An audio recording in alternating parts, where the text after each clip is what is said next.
Hi, Sue, and welcome to Oklahoma Gardening. Hello. Well, joining me today is Sue Price, and Sue is the Henthorne Supervisor with the Tulsa Parks and Recreation Department.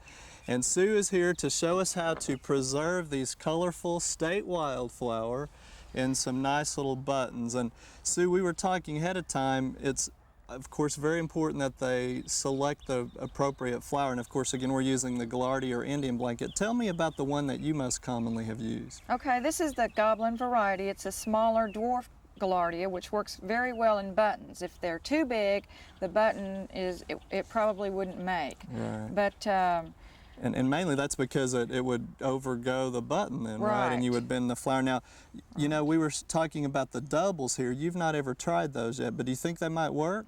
They might. The smaller flower could work if pressed and flat enough. It could work. And of course, before it forms a double, it's a nice flat one too. Now, you mentioned pressing. How do you press the flowers to start with? The good old yellow pages. You just use the fold of the book and just fold it over, and everybody's got the yellow pages, and leave it in for at least a week or more, and then it turns out to be nice and flat. All right, well now, there's obviously some cost associated with this because we've got the press here, and we looked in the book and they can be anywhere from $75 to $400. Depending on how elaborate. Right, right. Now, again, these are available at Arts and Crafts Supplies too, but why don't you just go ahead and start making one for us and tell us the steps that we need to do. Okay, this is your front piece, and that we start with that first. Okay. And then your design, your paper. Right. And then we go with the flower, and then the clear mylar paper. Okay, and that's the protective coating over it then. Right, that's correct. And the ring die,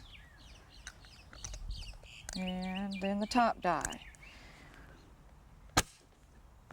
And of course there are different numbers on there that you try to match up according to the instructions, and you have to do a little bit of twisting and turning. But now what are you doing? Okay, this is the back portion, the part that's going to be pinned into your shirt, and you line that up with the etched lines in the crimping die. And then you do the counterclockwise and then a clockwise turn, and now you're going to press it, I guess. In the bench press.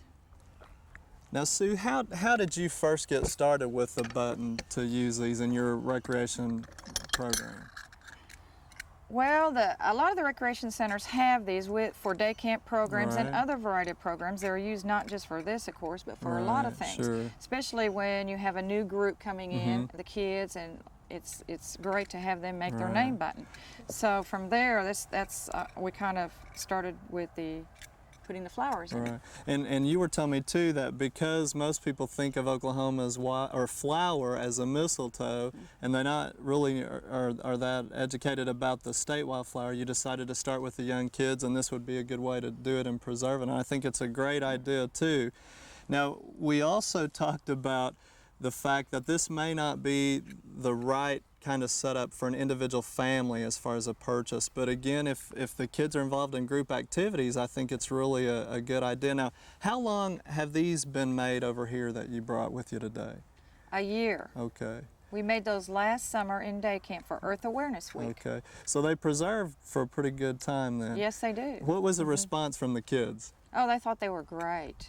And as I was getting ready to come to this show, I was getting them out, and the kids remembered. They go, "Oh, I made one of those." Well, great. So yeah, they keep these buttons, and they enjoy making them. Well, listen, we appreciate you coming by, and I know you're very busy this summer with the different programs going on in Tulsa, and we appreciate you stopping by.